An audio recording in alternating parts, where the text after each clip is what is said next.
All right, so we'll start recording. Oh man, I am so sore. Um, so welcome guys to the next edition or version of the team call. What is it? May 19th, 2015. See, Is it call number 3 or 4 that we've done? 3? Trace. Trace. So tonight we're going to talk about and introduce you to the concept of forming and tell you what forming is. Before we get into that, I just wanted to kind of say something, just throw this out there about something that kind of hit me today. I just wanted to pass on that just applies to this business in general. I was watching this video that one of the elite coaches posted on the wall. What in the hell is in my hair? Posting. What is that? Anyway, sorry.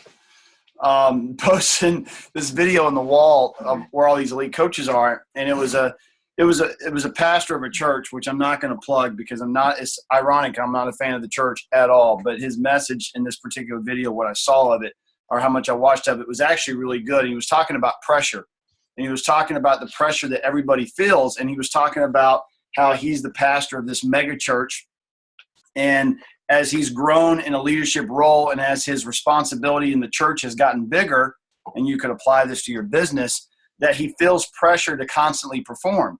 And so like he'll talk about how they have a service on Saturday night and he'll do a really kick-ass job on Saturday night delivering that sermon. And then there's a pressure to duplicate that on Sunday morning and then Sunday again at 11:30, like they do 2 sermons on Sunday. And as I'm listening to that, I started thinking about what we do as Beachbody coaches. And it's like John and myself and you and Alicia and Dave and Monica and everybody has pressure to feel like they have to perform. And whether it's you're on your YouTube channel or it's the pressure of your weekly checks or the pressure of advancing rank, or for us, the pressure of trying to hit elite year after year after year, the pressure always grows.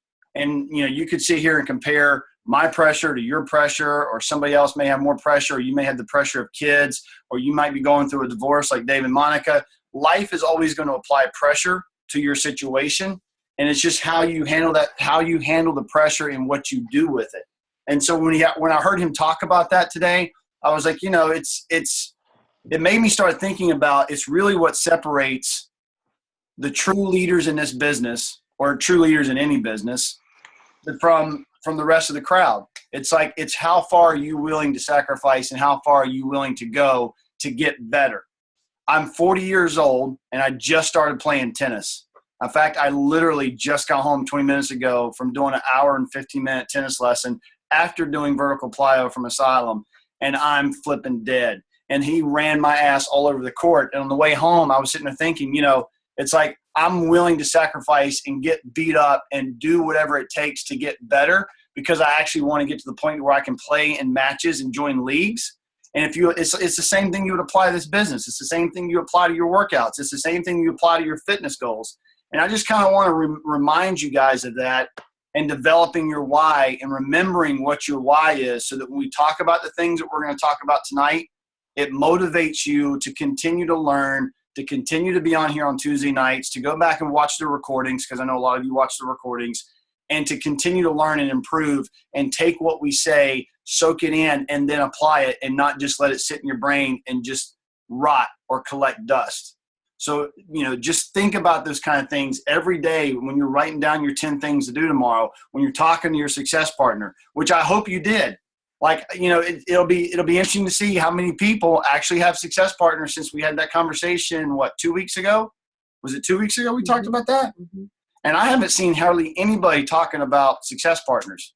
I saw a couple of people plugging that they needed success partners, but I don't see a lot of banter or people discussing it. And I would love for you to share what you're doing with your success partner, because if you're doing something that's working, the rest of the team's going to benefit from it. But if none of you have done that, and you heard us talk about that 2 weeks ago, then I want to take a big old bat and knock you upside the head, as Dane Johnson would say, and hopefully jog something loose. But I can't want it for you more than you want it for yourself. So that was my little sermon kicking this thing off. Anything you want to add to that, John? It really resonated with me when you said, kind of the constant struggles for my business is YouTube. That's a lot of what my business is about, or my marketing, or how I get people. And this past spring, after doing 3 years of almost a video every single freaking day, it's like, how do you keep doing the same program with content and still keep it fresh? And like, you get burnt out. But like you said, it's taking that and rising above it, finding a reason, a different path, a different whatever that's going to jog you to get moving in that situation. And like you said, that's all going to tie back into, why are you doing this? What are you sacrificing to gain? Yep. And whether it's your kids, your family, a new shiny sports car, because damn, I like cars. I ain't gonna lie. You know, if you need a new car, it's Lambo, Ferrari, whatever. But it's, again, it's that why. That's that concrete that keeps it going for you. Yeah. By Thursday, I'm going to tell you right now, by Thursday in the week, each week, by Thursday, I hit a wall every Thursday because I'm dead ass tired. Because we do a fit club on Monday night. We do these calls on Tuesday nights. I normally have somebody at the house working out with me Monday, Tuesday, and Wednesday night. And by the time Thursday comes, like, I can't wait for the week to be done. And when the weekend comes, I don't want to do a damn thing. I usually take the weekends off because we work our asses off Monday through Friday, so that come Saturday, we can actually take the weekend off. And that's what this business is about buying your time back and getting your time back and being able to do the things you want to do. So let's get moving on form. I was going to ask him if they had anything from the past week with gyms. Did anybody, Alicia wants to know if anybody practiced gyms since last Tuesday night and want to share it real quick, or took anything you learned. Raise your hand if you have anything. That way we can unmute. Put it in Or go. just unmute yourself. All right, raise your hand if you practice gyms. Yeah, right. And there's our case for pressure. Jeez. This is the anyway, it's good. I'm not worried about it. All right. So those of you that are on here and watch, or those of you watching the recording, grab a piece of paper and write down these 4 letters from top to bottom. FORM for form. F stands for family. Can y'all see that? John, can y'all see that? Or do I need to use a different color? It's pretty faded. I mean, All you right. can tell what it is, but you can't read it. Use. How about this? Is that better? Or do I need- Worse. No, that's worse. That better? Worse, sir. I need a light or something I in here. think, no, I feel like it's too bright or something. Maybe slide it forward. Well, anyways, it's not that complicated to go off of. So Yeah. just whenever you point to it, say the word. FORM. Jeez Louise. It's good. Oh, I got it. Family. I got it. F is family. Jeez Louise. Seriously? F is family. Is that showing up better? Yeah, it's better. The whiteboard's great. The whiteboard is dirty as hell. R is recreation. Do you know where those spotlights are? Yep. Can you go grab one? Yep. I think it actually has to do with the autofocus on your computer. Like if you step out of the screen, it should focus more on the board. All right. So FORM, family, occupation, recreation, and message. So last Wednesday night, Ryan and Rochelle got to see me kind of form one of Ryan's prospects. And let me fix this real fast.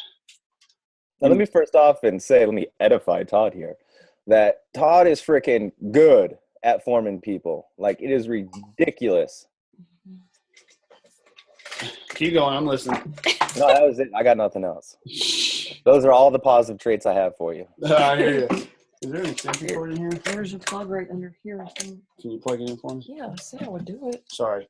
So family, occupation, recreation, and message. Yeah, I know, the Ruby. I'm the one that has to plug the light in because nobody else can plug it in the way I can plug it in because I know how the best way to plug it in. You should always do it to plug it in. Can you come to me for like 2 inches? Yep, that's what she said. All right, how's that? That's better. Is that showing up better? Yeah. Hey, can you do one thing that I want to add into it? Sure. Can you do a little box, like, you group four together and point an arrow to the left and write SW, What's that? strengths and weaknesses. Yeah, SW. All right, go ahead and explain that part of it, because I think I know where you're going. But So, so you got your family, your occupation, your recreation. When you're going to be listening to all of that, once we're going to go deeper into that, you're going to be looking for a strength or a weakness. And that's what you're going to try to apply as a message. So strengths are stuff they're good at, stuff they're proud of, stuff they like, stuff that builds their confidence. That's a strength for them. Weaknesses are things that are limiting in what they can do, things they want to achieve, things they're looking for, things that they're missing in their life. And it's about trying to figure out what those are and how to bring value to one of those aspects in your message, which again, we're going to go deeper into as we get started. yeah, so let's talk about, and let me preface this, and you can write this in your notes if you're smart enough to take notes, and I hope that you are, so that you can come back and revisit this or watch the recording. Form is something you can apply in emails, Facebook messages, text messages, and obviously face-to-face or phone calls. A lot of this stuff, I mean, we're gonna use face-to-face examples, but you can also do this in Facebook messaging. So like if you're doing it through emails or Facebook messaging, it could be a very long, drawn-out process. It can also be over the period of numerous interactions as far as talking to somebody person to person. So I really need to stress this. This is not something that you feel like you have to get done in one conversation, or you have to feel like you have to complete it or perfect it. You will be horrible at this when you first start trying to do it. But the more you do it, the better off you're going to get. And we'll get to what John was saying. So when you're talking to somebody, and I'll use like Ryan's guy, we did a Zoom call for coach prospects, and Ryan's guy was on the call, and I've just gotten comfortable with it. So I appreciate John complimenting me, but I've just gotten to the point where I'm natural at it. And when I first did it, I used to sit there in my head and go F-O-R-M, and you can't do that. You have to go with the flow of the conversation. You might go from F to R to O, back to R, back to F. I mean, you might be all over the place. So F stands for family, which means you want to get a feel for who they are. Are they married? Are they single? Do they have kids? So like if you're talking to somebody, Boyfriend, girlfriend, significant other, living with someone else, what is their environment like? Exactly. So like, Alicia, will you get her out of here with that? So like, you just shut the door behind her, or just so she can't come back in. So you want to find out, like when I was talking to that guy, I heard him say something about his daughter. So I asked how old his daughter was. And then and Danny called this a bridge. Like when you find something in common with somebody, you build that bridge to connect the two of you. So he had a daughter, I had a daughter. As soon as I knew he had a daughter, I asked him how old she was. That would be a strength. And then that would apply to the strengths that he was talking about, that John was talking about. So I found out that he had a daughter. So I made that connection with him. I was like, oh, I have a daughter that's 13. His daughter was like 10.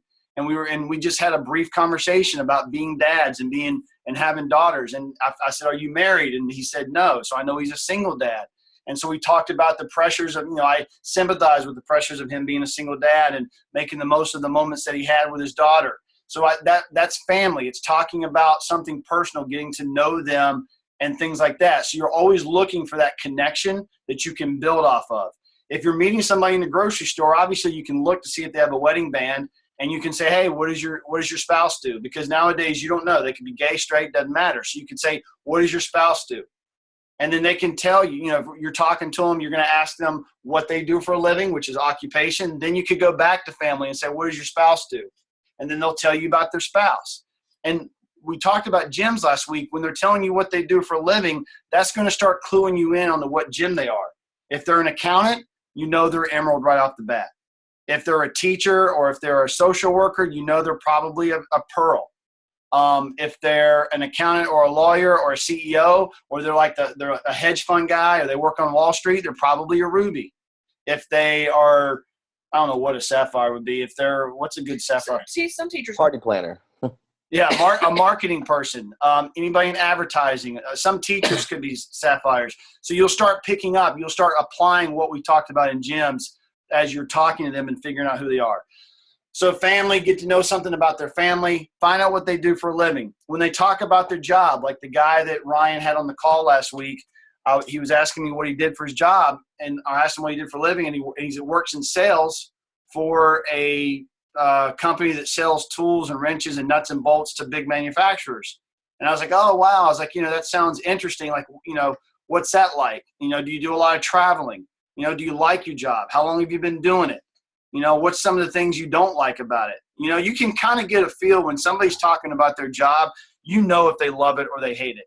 I mean, if I asked you, what do you do for a living? And you're like, I'm a bus driver or whatever. And the way they talk about it and the way their facial expressions are, you're going to know if they love it or hate it.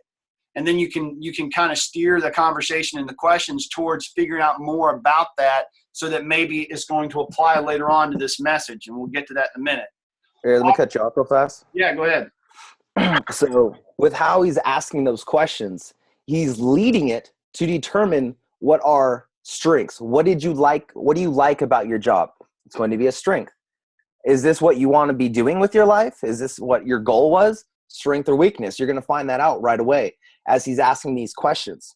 Also, to go back on the family, when he talked about bridging that gap, he's like, I have a 13-year-old daughter too. What does your daughter do? Now, here's a very important aspect of that is when you're doing this, the object is you don't talk about you. You let them talk about them. So if Todd in that situation goes, oh, I have a 13-year-old daughter too. Oh, she loves tennis and he's the captain of the racquetball team. And oh my God, she's got straight A's. It's so cool. No, that's not bridging a gap. That's bragging about you. They are now turned off going, okay, what do I care about your daughter? I don't know you from Bill over here. So you want to make sure to keep the conversation about them. You can relate each other, but don't talk about yourself. Bring it back to them right away and continue the conversation. Absolutely. When you leave that conversation, they should know more. You should know more about them than they know about you. You should walk away from every interaction with somebody with them feeling like, wow, that person really cared about getting to know me. And then they might ask them, because you want them walking away going, wow, I don't really know much about John. Like, that guy was really cool, because people love to talk about themselves. So when you get them talking about themselves and you're constantly feeding them questions that have them talking about themselves, and then you walk away and they don't know anything about you, they walk away going, wow, that guy was really impressive. He really cared about me. And it's intriguing because they know nothing about you. And it makes them wonder, like, wow, what's this guy like?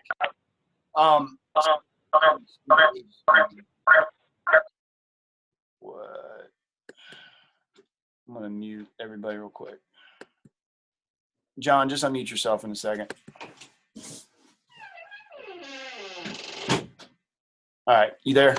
All right. So so what he's saying is true. You always, and you have to be listening to the answers to know what your next question is going to be. So like if I'm talking to somebody about his daughter, and when I was talking to that guy about his daughter, and he said she was 10 years old and this and that. And I was asking, like, what does she like to do in school, or how does she like, what does she do? Is she on any teams? Does she do this? She do that? You're constantly listening for things that will lead you down the road to the next question. R stands for recreation, which means things they do for fun. So like I asked that guy, I asked him, I was like, so what do you do with your free time? And he was like, oh, well, and pay attention to this answer that he gave me. I said, what do you do with your free time? And he was like, oh man, I'm working till like 7:30, 8 o'clock at night. And it's like, I really don't have any free time at all. And what free time I do have, I spend with my daughter. My next question is, oh, cool. What do you and your daughter like to do on the weekends? Because he said something like, the only free time I have is on the weekends and I'm with my daughter. So my next question, what do you like to do with your daughter on the weekends? And he named off like 3 or 4 things that he and his daughter like to do on the weekends. So on top of that, a weakness or limitation, he doesn't have enough time. He needs or wants more availability in his life. Right. So that's all of these things can feed off each other. And that's why I say, don't feel like it's a formula where you have to go 1, 2, 3, 4. You might skip around and come back to several of them numerous times and be all over the place. And that's why you have to listen to the answers to know where to steer the conversation and where to go next with your next question. And then M is your message. This is probably the trickiest part of the whole entire process, because you never want to come in and deliver your message. And I'm going to explain this in more detail in a second. You never go to the message until you know for a fact that you are ready to go to that last point, because this is basically the closing. This is the part where you start to wrap it up. Now, again, I'll stress this over and over. If you're doing this through Facebook messaging, if you're doing this through email, if you're doing this through text messaging, this could be a very long, drawn-out process. If you meet somebody in the grocery store and you have a 5-minute conversation with them, your message, you're going to end with a message, but it's going to be a follow-up, and I'll explain. So that was exactly what I was going to say. If you come through the 4, not form, 4, and you're not ready, you don't feel there's there, you don't have a connection, you haven't built a rapport, in your opinion, fortune is in the follow-up. Hey, it was great talking to you. I got to run right now, but let me catch up with you on Tuesday, on Saturday, later tonight, that you have a time frame that they know, I'm going to talk to you then. Fortune's in the follow-up. And let me stress something about this. This is why we're successful at it, and this is a tip I want to give you when it comes to the exact situation he just talked about. If I meet Joe Blow in the grocery store who has a 10-year-old daughter, like let's say Ryan's friend is somebody I met in the grocery store, and I have a 5-minute conversation with him. And obviously I'm not going to get everything done in 5 minutes. If I know he has a 10-year-old daughter and I know that she likes to go to the park or whatever, my message, my ability to follow up with him, the hook that I'm going to set to get me to the next one is going to be, hey man, we should get the girls together. Why don't we take our girls to the park sometime? Give me your number and I'll text you, or let's add each other on Facebook real fast and I'll send you a message next week and let's try to get together with the girls. Because that, to me, the trick to this is being natural and being real. If I meet this guy in a 5-minute conversation, because let's say I have an Insanity shirt on, he walks up to me and we start having a conversation and I start forming him in the grocery store line, to me, and it's just me, John may disagree, I don't feel comfortable going, hey man, it was really great meeting you. I want to follow up with you on Tuesday. I got something I want to talk to you about. Because again, I've only talked to this guy for 5 minutes. If I don't feel comfortable enough doing what I just said, then I'm going to find a different way to follow up. And there's 2 things you can do. If you find that common thread, like a daughter or kids, or maybe your spouses do something in general, or maybe during occupation, they say something like, oh, we like to go out to the Whitewater Center. Oh my God, we go out there every weekend. Let's get together sometime. We'd love to meet you out there. There's always going to be, you've got to be listening for something so that at any time, if the conversation comes to a halt, you've got to have something ready to go to get you to that next conversation. And it doesn't have to be Beachbody. It doesn't have to be anything business related. It's because you never, ever, ever talk about Beachbody or anything about your business until you know damn well and good that you're ready to go there. And we're going to talk about that in a second. The other way to get out of that, so let's say we're having a 5-minute conversation. There's no common thread, meaning kids, spouses, recreation, whatever. But, for example, in that conversation, he or she says something about they just moved to the area, or they just started a new job, or they're looking for a new house, or they're getting ready to renovate their house, or maybe you're running into them at Lowe's Home Improvement and they're doing a major renovation on their house. These are just a couple of examples. In my mind, I'm trying to think of somebody that I can connect them with for me to allow me to get their information. So if I'm talking to Joe Lowe's Hardware and we bump into each other, I have an Insanity shirt on, he starts to talk the conversation. I'm like, hey man, what you doing? It looks like you got a big project going on. What are you doing? Oh, we're renovating our house, or oh, we're getting ready to paint our house, or whatever. When I get ready to leave that conversation, I'm going to be like, hey, I got my buddy Steve, who is a contractor and does a lot of odd jobs, and he's really good, and he's got a crew that works really affordable, and they've done some stuff for me. If you're interested, I'll give them your number, and you could talk to him. He might be able to help you out. Or, hey, you said you were just moving into the area, or, hey, you said you're getting ready to sell your house. I know this lady who's a really good realtor that can get you that can help you out, or you may want to just talk to her. Or maybe their kid's looking for a new school and you know somebody that's going to a charter school or somebody's doing it. You've got to be listening so that you can connect them to somebody, or if you don't have a follow-up, you've got a connection. Because one way or the other, when they walk away from me, I'm going to have a reason to follow up with them. It's either going to be a personal connection that we had, or I'm going to figure out a way to try to help them out by hooking them up with somebody else or something that's going to improve their life. Because when they walk away from the conversation, I want them to be like, wow, that guy was really cool. He was really nice. He's trying to help me out. That's the whole point of this. Anything you want to add to that, John? Yeah, this was the one thing when we were going through the forming stage of the seminar. It was that people connecting people. That's what everything in life is about. That's where all the opportunities come. That's why when we tell you guys that, hey, go in the memory jogger and write down everyone you know to create a contact list, it's because you're creating contacts to connect with people. You never know who's going to run into your life, and you're going to be able to help them over here. It's not Beachbody. That's fine. Build your relationship. Build that rapport. Connect them with something else. You're building trust. You're helping them. Doing things we would do in life, business aside, because people like helping people. It's natural human, whatever it's called right here. But do that above everything else. Now they trust you. Now you're building connections with other people. Now their friends hear about what you did for them. And now your network just got bigger and bigger and bigger. And like I said, this is what Todd is so great at. How many of you now have friends that Todd is now friends with because Todd helped you out in some way? Or it's like, Anna's going to be the face of size because I connected her to Sean, and like she loves me for it. And I like to use Ryan as an example. Ryan, who's on this call, we met Ryan through a Facebook group of spider riders, and the first time we ever met him, we were in Myrtle Beach. We met him in person, but like Alicia started Facebook messaging him, and we had a common thread, which was spiders. And at the time that we met Ryan, we did not go into that going, ooh, here's a guy that we could get as a coach. Never even crossed our mind. All I knew was he was a cool guy. He had a spider. We were always constantly trying to get to know new people. And then over time of a period of like 6 months, maybe even close to a year, I don't know how long it was, Ryan, but at least 6 months. And then next thing you know, he started working out with us. And we slowly, once the thought entered my mind of, hey, this guy could be in our challenge group, or hey, this guy he was in our challenge group before he was a coach. And I remember it was a slow process before we got him to commit to the 21-day fix, because I knew that the 21-day fix would be a good program for him.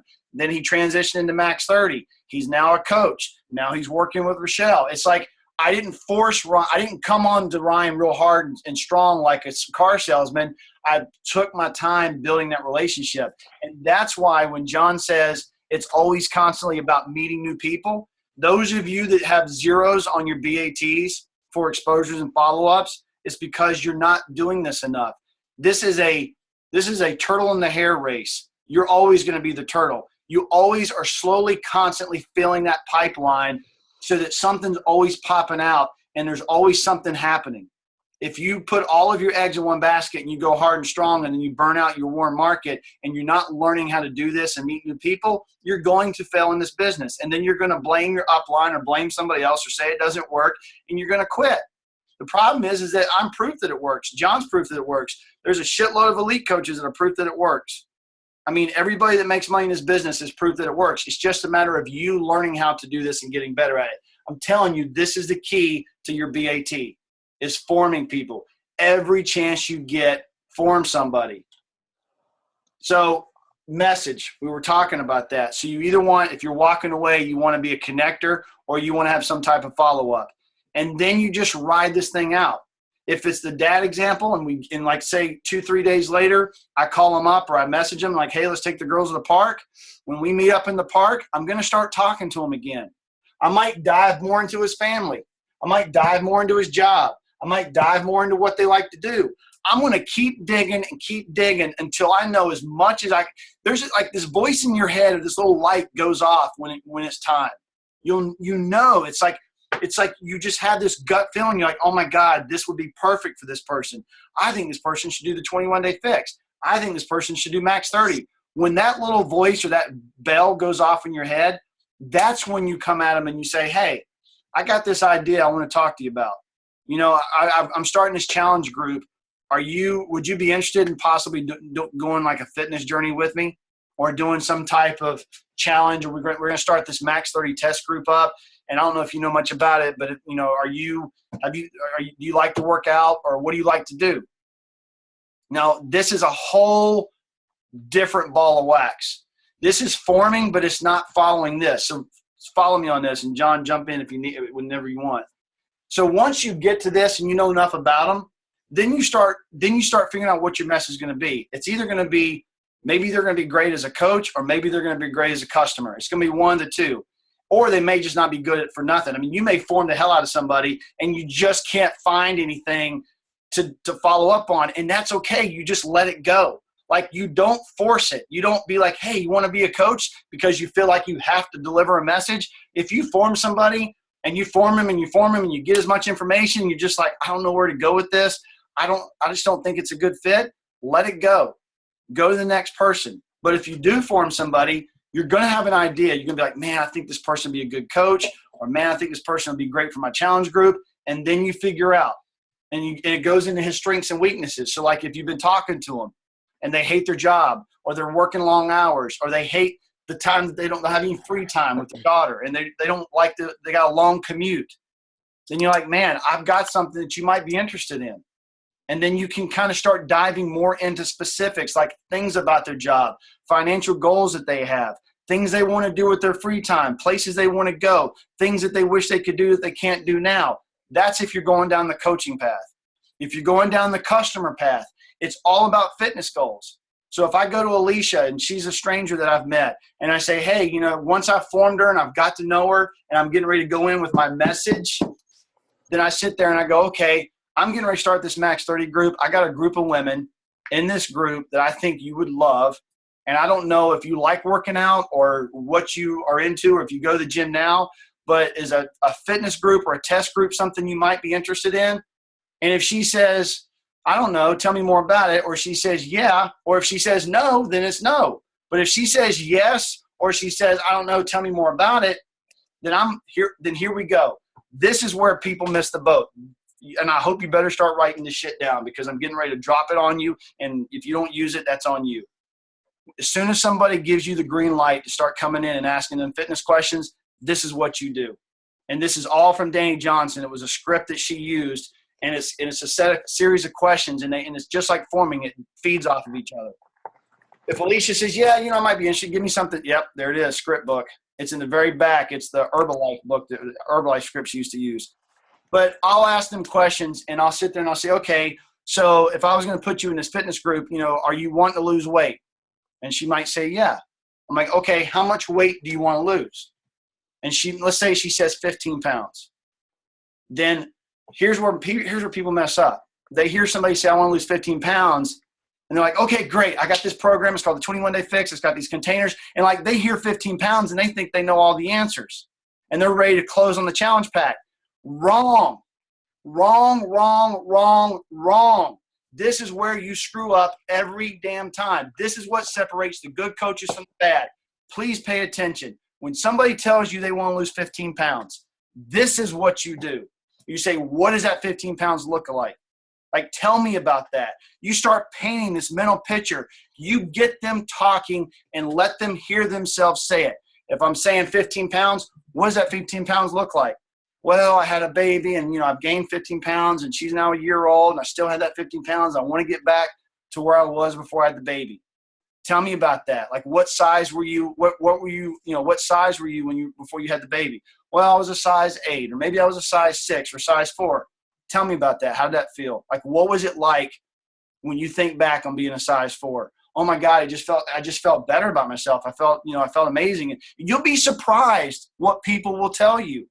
And yeah, guys, the biggest thing that you're looking for is connecting an emotional response to the outcome. Absolutely. That emotional response is absolutely golden, and that is a true, honest reflection of what and why it means to them. So just like informing when the bell goes off and the light goes off, or whatever you want to call it, to where you deliver your message, you're waiting for another second bell or second light to go off. And it's exactly what he just said. It's the emotional connection. So let's say she tells me, I'm like, so tell me about the 15 pounds. What did that feel like when you were a size 6? Oh, I just felt better. I felt more confident. If they were single, if they're single, just be like, so tell me about that. Like, did you feel more confident when, being a single woman? Did it make you feel more confident when you were in a size 6 as far as trying to meet somebody? Are you dating anybody now? Are you wanting to meet? Like, these are real questions. You would be surprised. And I'm telling you, here's a disclaimer. There's a coach on this call. I'm not going to call them out, but she said this to me one time. She was like, I just feel like I'm being too invasive by asking this. You got to let that go. Because if you do this and you're speaking from the heart and you're being genuine with these questions, they're gonna feel like you genuinely care, and you've got to get to that emotional thing that he's talking about. And you would be surprised how many people sit there and start spilling their guts to you. They talk about their marriages, they talk about their insecurities, they even sometimes talk about their sex life. I've had women and men sit there and cry about things that they wish they could do that they can't do again. That's when you hit that emotional hot button. I've had women talk about how they wanted to lose 20 pounds and they want to be back where they were and they want to start dating again. Or they'll sit there and tell you that their father died at the age of 50 of a heart attack, and they're now 50 pounds overweight and they're heading down the same path. And then, so that's another situation. Somebody says, my dad died at 50 and had a heart attack. And I'm 50 pounds overweight and I don't want to be like him. And I'm going to be like, what was it like when your dad died? Do you have kids? How did that make you feel when you lost your dad? I know you don't want to have your kids feel that same feeling. And they're going to be like, no, of course not. That's what we're talking about. That's the emotional connection that you have to have for that person to be serious and want to make the commitment to what you're going to ask them to do. And if you think about it, it's no different than what John said at the beginning of this call. It's the same thing with your business. You should have the same emotional, strong connection to your why for this business that you're trying to find from these people for these challenge groups. So once you get that information, okay, and I'll use both examples. Once you collect all these answers and you're sitting there and you're like, okay, they're ready to go. I'm ready to ask them for the commitment. I've got what I need. This is what you do. Please write this down. This is what you do. You repeat everything they just said, and you follow it up with the most important question. And here's how it would sound. If I'm talking to that lady and I've asked her all these questions about the 15 pounds, when the bell goes off and the light goes off and I get the green light, I say to her, okay, so tell me, I'm going to ask you a question. How serious are you about losing that 15 pounds, getting back into that size 6, having the confidence you had before you had the baby, feeling better about the way you look in front of your husband, feeling more confident to go out to the beach and wear your bathing suit, get back in that dress that you say you don't wear anymore. See how, these are all things that she would have said.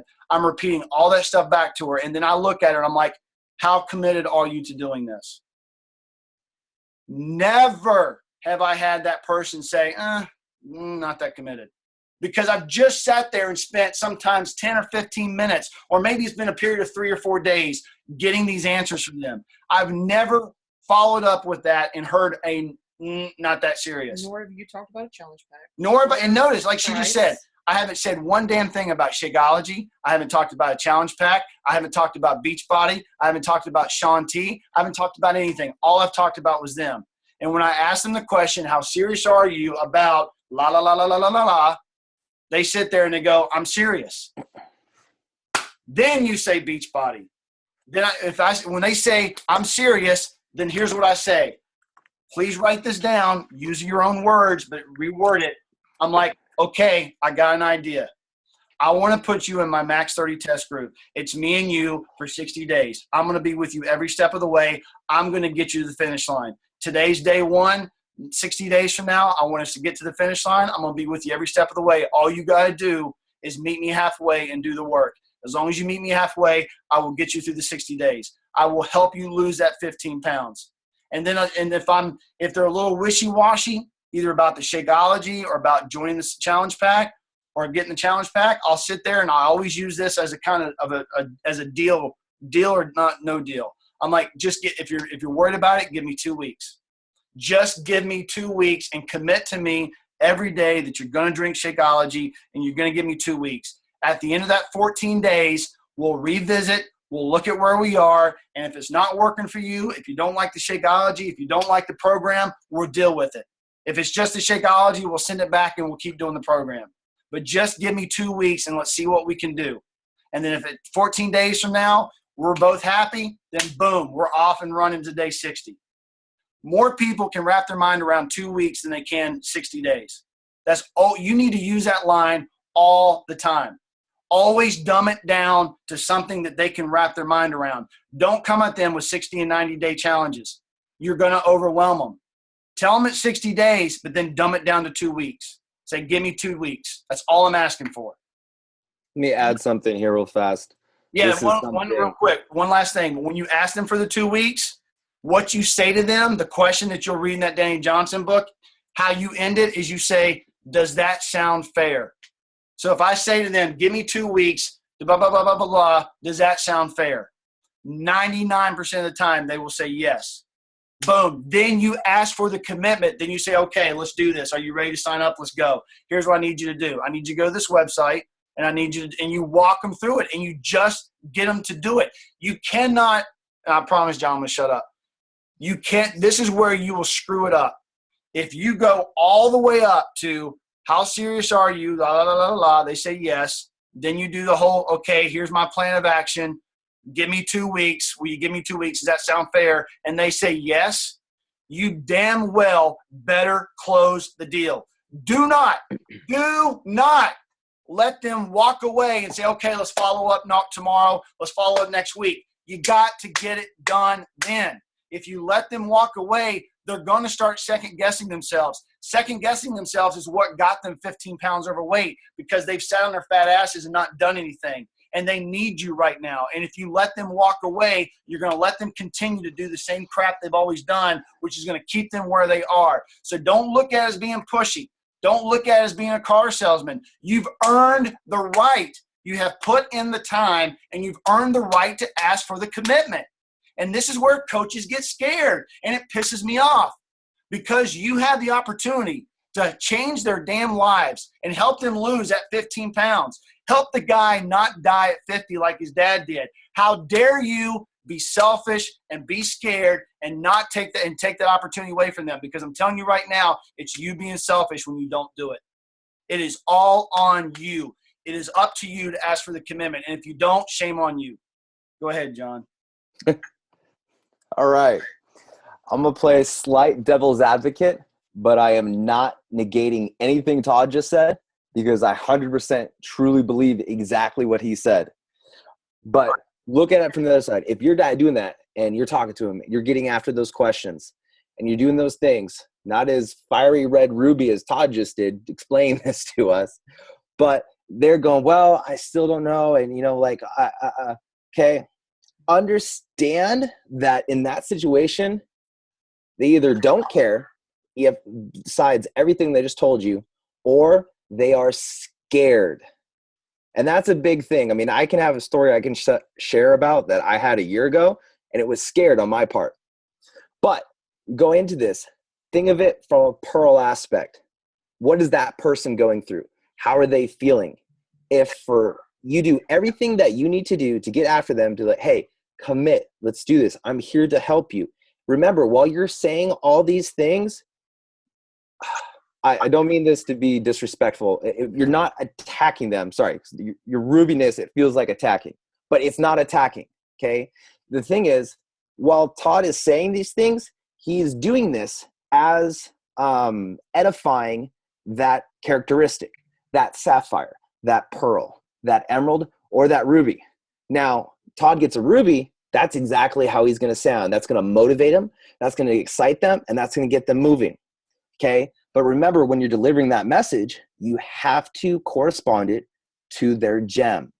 What makes it interesting to them, bringing that motivation, those characteristics into that emotional response they had to get to the end goal of what they described to you.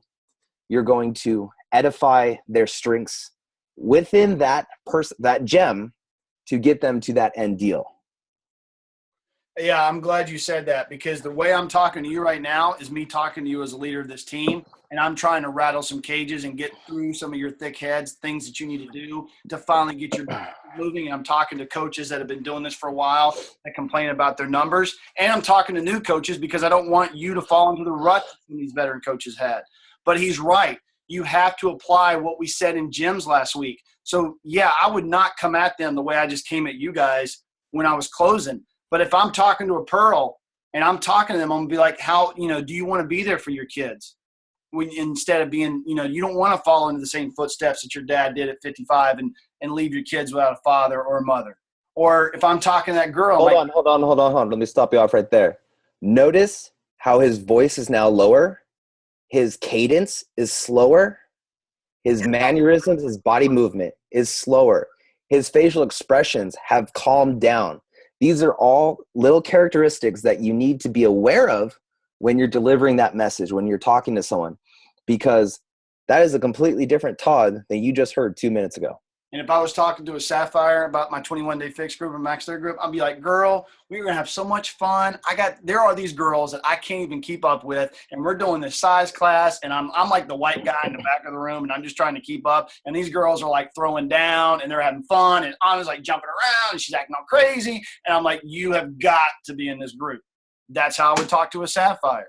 So you, like he said, I'm glad you brought this up, because it's a very important key part of the equation is you've got to apply to that gym that you're talking to. And how do you know what gym they are? You formed them. You formed them and you knew what gym they were. Then you start diving into the fitness questions. Then you start diving into where you want to go as your message. And it's the same thing if you're talking to them about being a coach. It's like if you figure out what they don't like about their job. Are they happy in their life?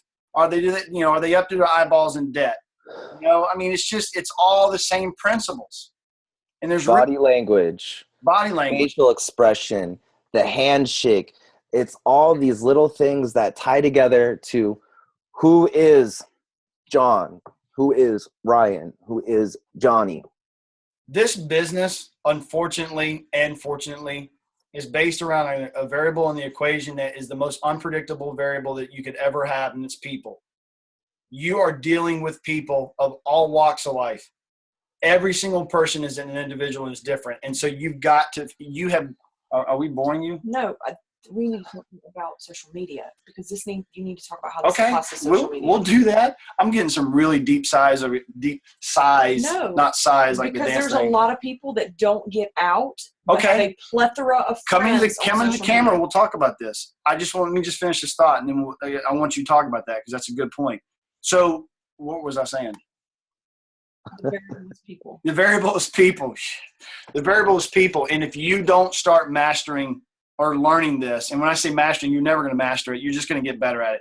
But if you just sit here and you listen to these calls and you go back and listen to them and you buy the Dane Johnson book and you don't start applying this crap, you don't start applying this, you're not going to get any better at it. And you're never going to get any better at it. And your business is never – this and gyms, I'm telling you, is the key to a relationship-based business. It is a relationship-based business. So if you don't like talking to people, you better get over it real quick, because you're going to have to start building relationships. And guys, it does not matter what gym you are, because the elites in this business, they are every single gem in the world.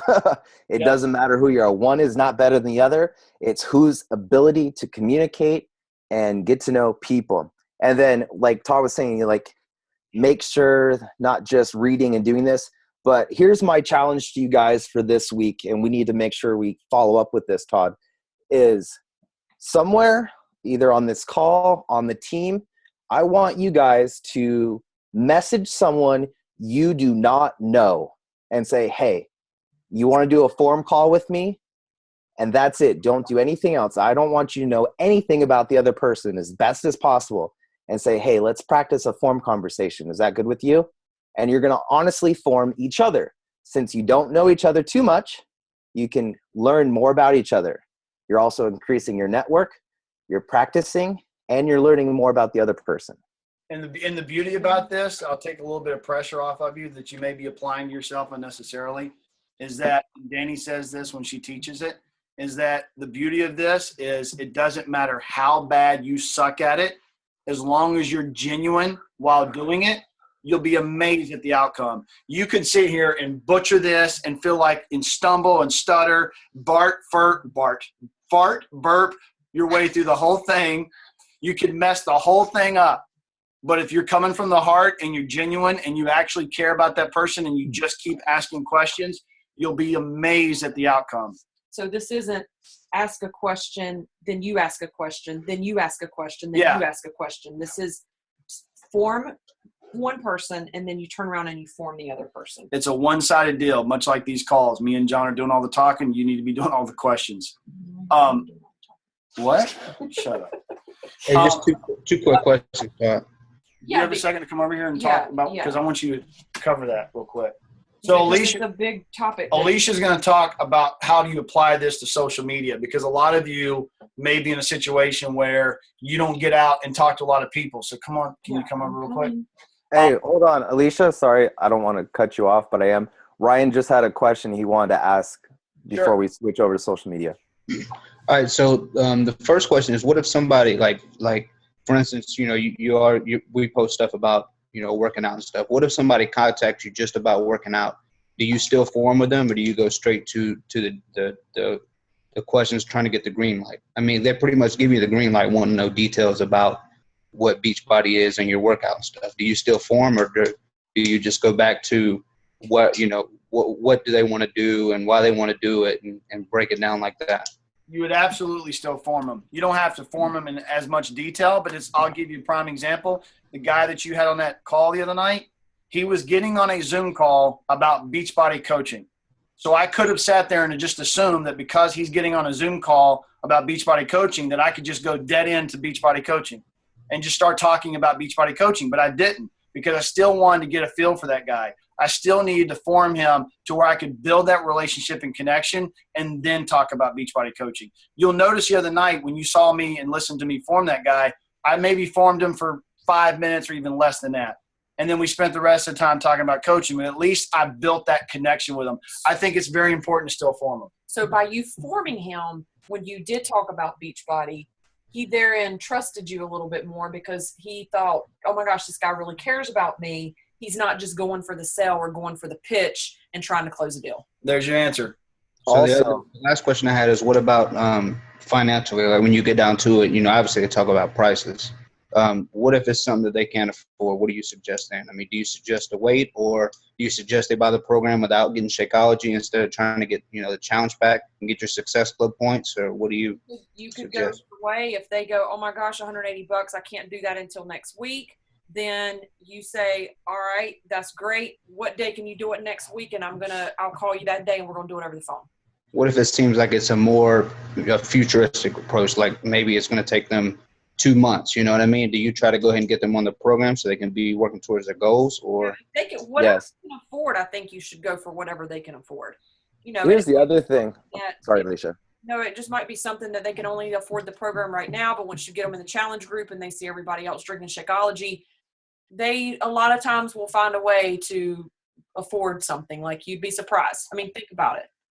Like, if you really wanted something, if it's a priority to them, they will spend the money or they will find a way. Go ahead, John. Sorry. The other thing, this is a great business concept here. If you get them on the program because you want them to start getting results. If the time frame doesn't work out and you've exhausted your options and it's just not going to happen, okay, follow their advice first. Then it's, let's get you the program. I don't want you to wait to miss out on your results. So you get them going. Within 30 days, 30, they can order Shakeology. You have to do this via Coach Relations as a 3-way call, and you can upgrade them to a challenge pack. So they will pay the difference of what they bought the program for to get Shakeology. So say they got P90X, right? $120 comes out to like $144 after taxes. Well, the challenge pack is $205. They're only going to have to pay $60 for Shakeology, and now you got 2 points as a challenge pack conversion. And then they can go on and apply to be a coach and get the $40 waived because it was a challenge pack. Also, you know, with the club membership and on demand, hey, can you at least do the club membership? There's some workouts in the back, you know, and on demand that we can at least get you started for 2 weeks until you get paid. Yeah, club membership's what, $42? Yeah. For 3 months. Or Ryan, you know, this is a good situation. This is actually a good question because I just thought of this. If you're going to think, you can also think outside the box and be like, we're actually getting ready to do this with Anna and a bunch of her male dancers. Anna came to me about 3 weeks ago and she was like, I need my male dancers to look more like you and be more muscular. And they're too skinny. They're not booking jobs because they have no muscle definition. And she was like, I need these guys to bulk up. And I'm like, I'll be more than happy to run them through an Asylum Challenge group. And she was like, yeah, but they're broke. So here we came up with an idea last night. I'm like, okay, the challenge pack for Asylum is $160. It came out to be $35 over a period of 4 weeks. I was like, do you think they could pay $35 for 4 weeks? And she was like, yeah. I said, okay, on June 1st, they start paying in $35 a week. And on the 4th week of June, they've given me their money. We have all their money ready at the end of June, and we order all their challenge packs, and we start at the end of June. And between then, you just got to keep them motivated.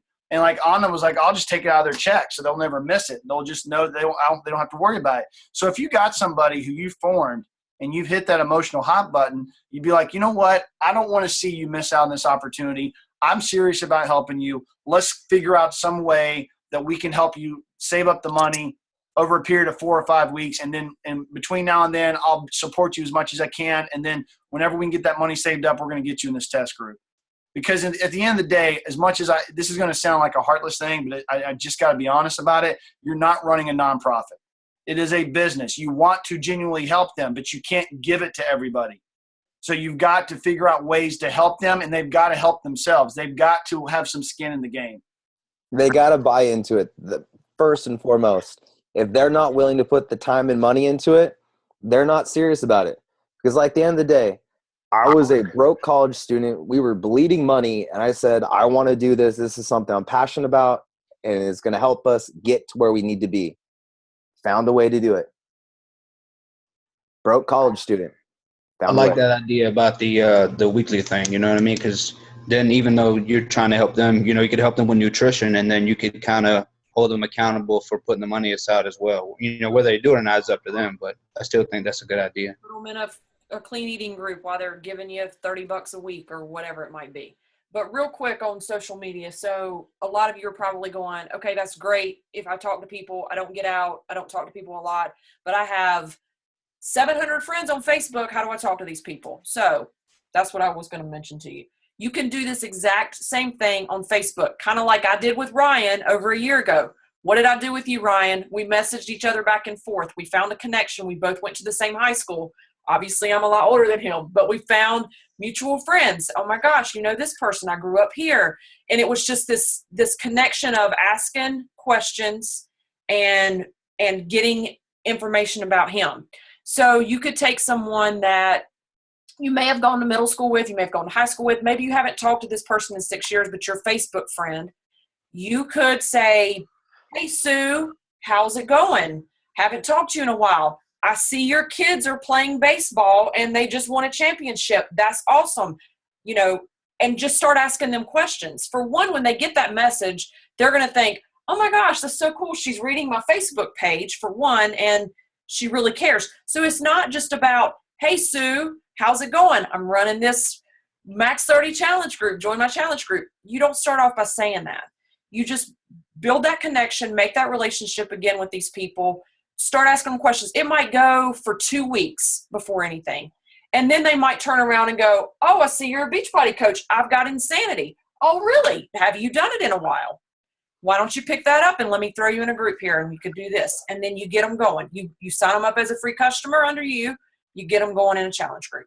So there's ways to use social media to form people and not have to be the in your face talking all the time. which is fine, because a lot of us don't get out a lot. Like, you're not at the grocery store every day. Some people work from home. You're not out all the time, and you've got this plethora of friends on Facebook.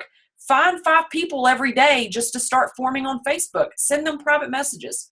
Don't even mention a challenge pack. Don't even mention a clean eating group. Don't mention anything. Just be interested in their life.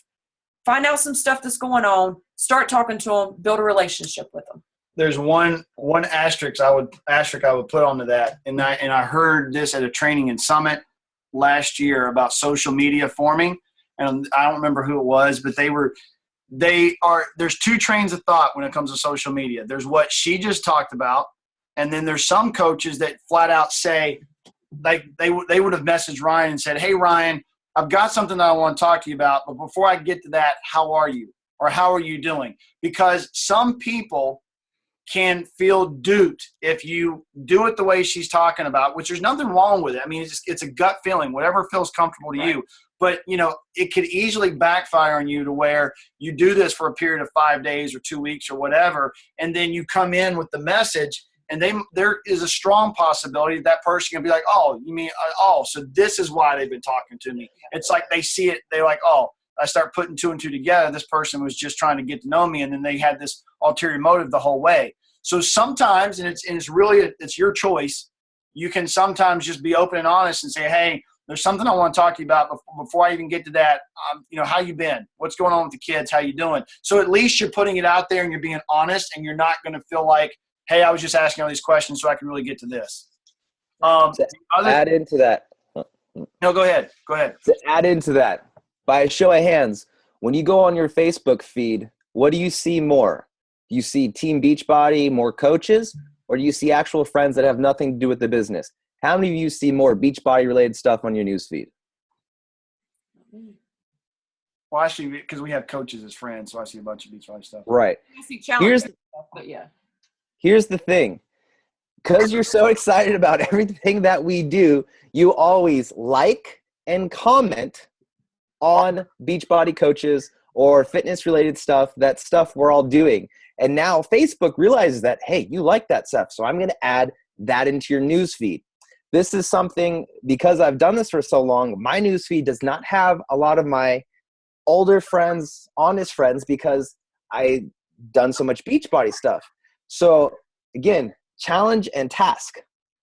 Even though you love everything we're doing, don't necessarily like something, comment, but don't like it, because that reaches into the Facebook SEO, how it thinks of what you want to see, and develops your timeline. Now you can change it in the top left-hand corner and do that. But what you want to do is like your friends' posts, comment on your friends' posts. Think of the long-term game. Don't think, "Oh shit, I got 10 days, 13 days, and I got to get me 27 points." Right? No. Think the long-term game. Go, "You know what? I'm going to need something in July, August, September. Who can I help?" Start building those relationships now. Start going, "Hey, oh man, dude, I love your dog. He's so cute. That was so awesome." Mm-hmm.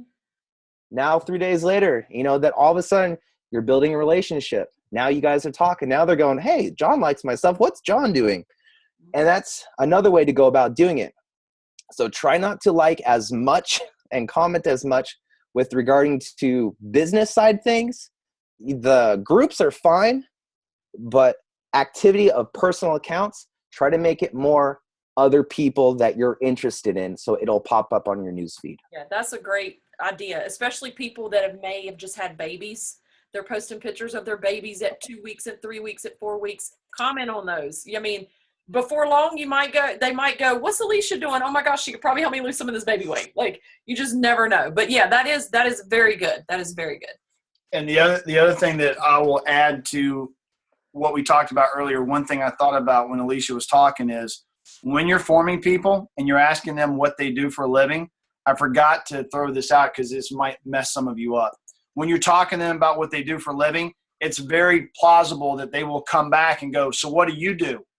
And if they come back at you with a question, no matter what category you're in or what letter you're on, answer the question as briefly and quickly as possible, and then immediately follow up with your next question and throw it back on them.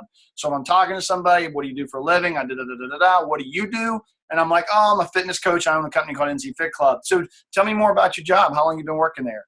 I mean, I answer their question, but I immediately get back and put it back on them. The spotlight's always got to be on them. So just remember that when you're forming somebody. And what about from the like this diamond coaching where they were saying that, you know, like me, like I work at a steel mill, but my true passion is helping other people with their fitness goals. I mean, is that appropriate? So like if they've asked you what you did for a living, Yeah. I would be honest. I'd be like, I work at a steel mill, but I just started up my own fitness company, and I'm on a fitness journey myself, and this is what I've been able to do, and I'm passionate about helping other people. So tell me more about your job. You know what I mean? Answer it honestly and quickly, but then throw it back on them. I mean, I wouldn't sit there like you don't want to present something that's a false. Yeah, when people ask me that, I'll say I'm a dental assistant, but my husband and I own our own business. So, and then they might say, well, what business is it? And I'm like, well, we own a fitness business. Blah, blah, blah, blah. You know, I'm back at them. Yeah. So, any questions? I know that was a lot of information.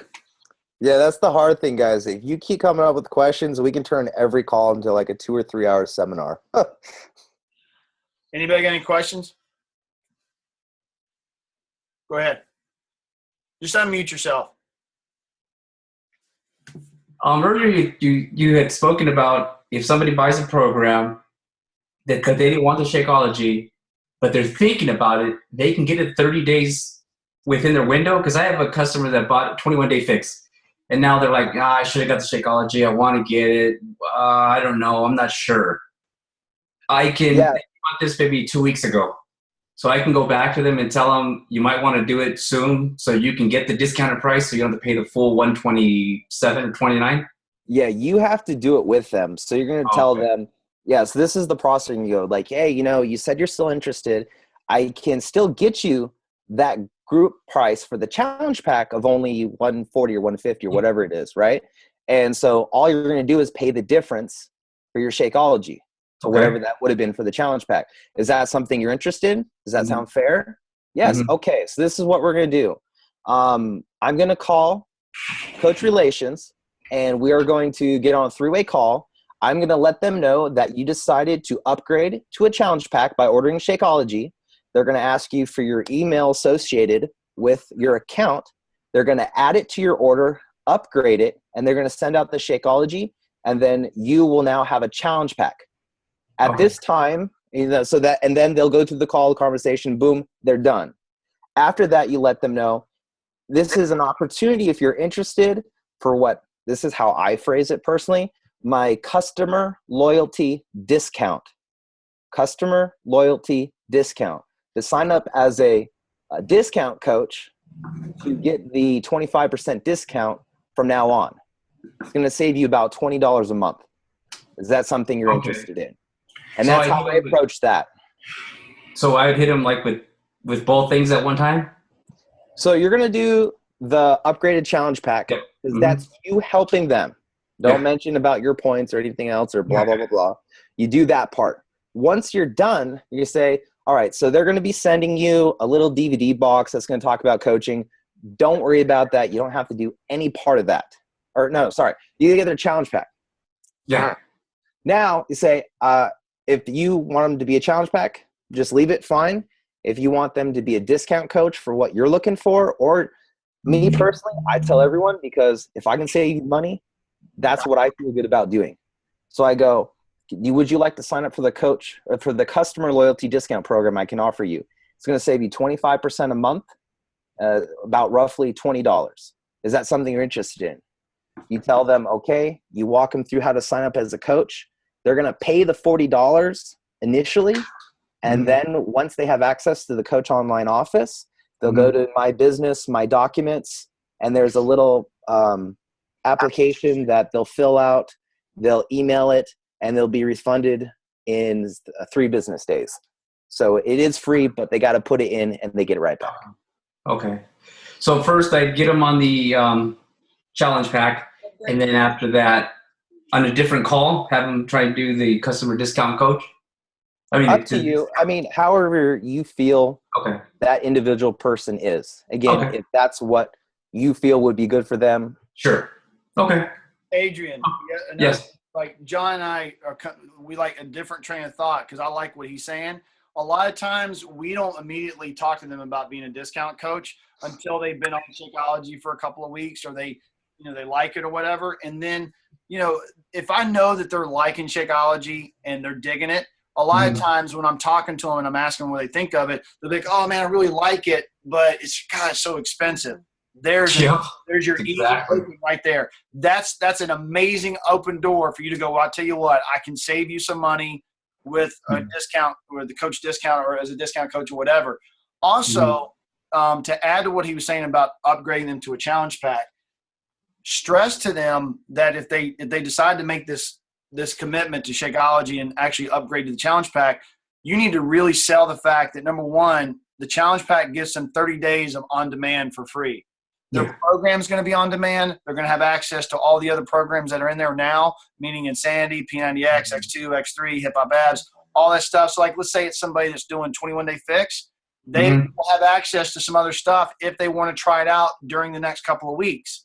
And then, stress the benefits of that. Plus, they save 10%.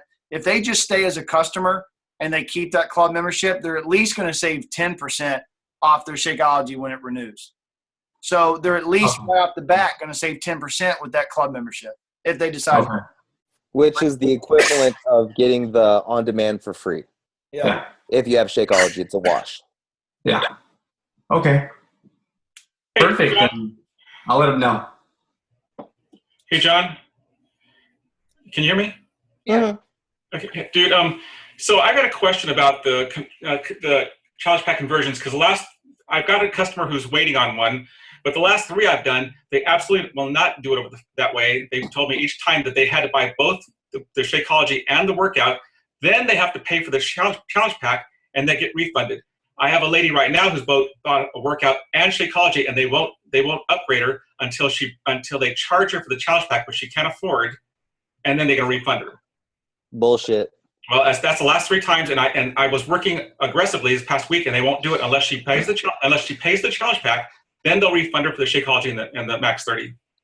Honestly, the best thing I have to tell you is that you either need to keep calling back to get a different person, because I had the same issue, was it 3 weeks ago, Todd? Something like that? Yep. And I just had to call and do another thing. I mean, unfortunately, due to the growth, it's a limitation we have to overcome.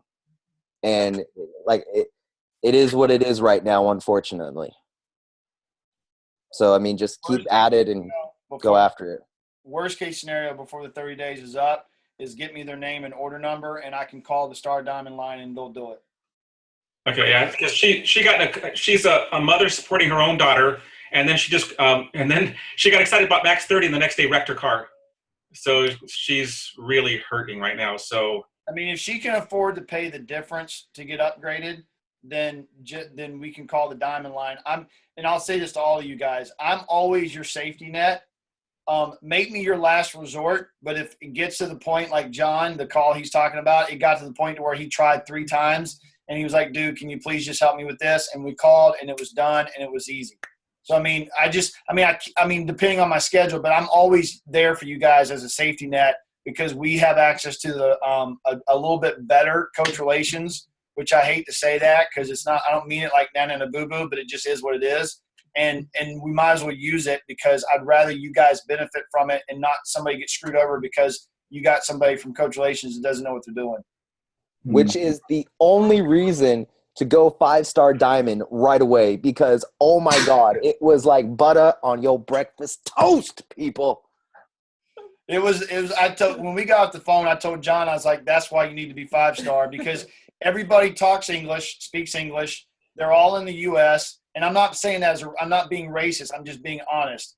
It's just they get shit done, and it's easy, and you're off the phone in 3 minutes, and you hardly ever have to wait more than 2 minutes to get up with somebody. Very occasionally you'll get a dummy, but Very occasionally you get an idiot. But most of the time they know what they're talking. 98% of the time.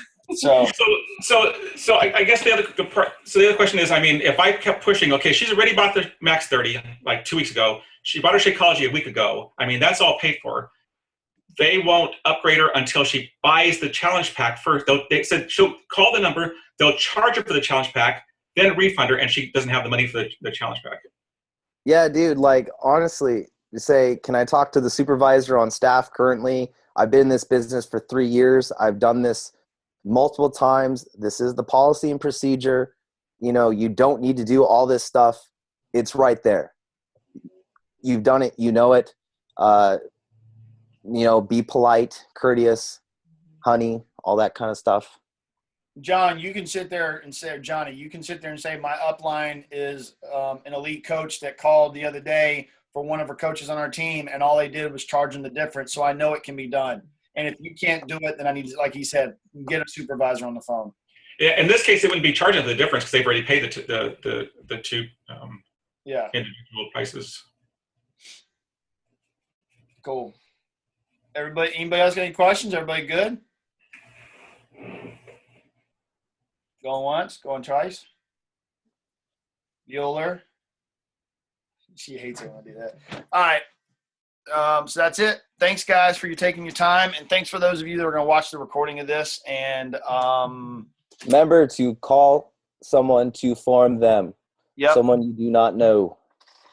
And find a success partner and form out and do your BATs. And we'll see y'all next week. Bye, guys.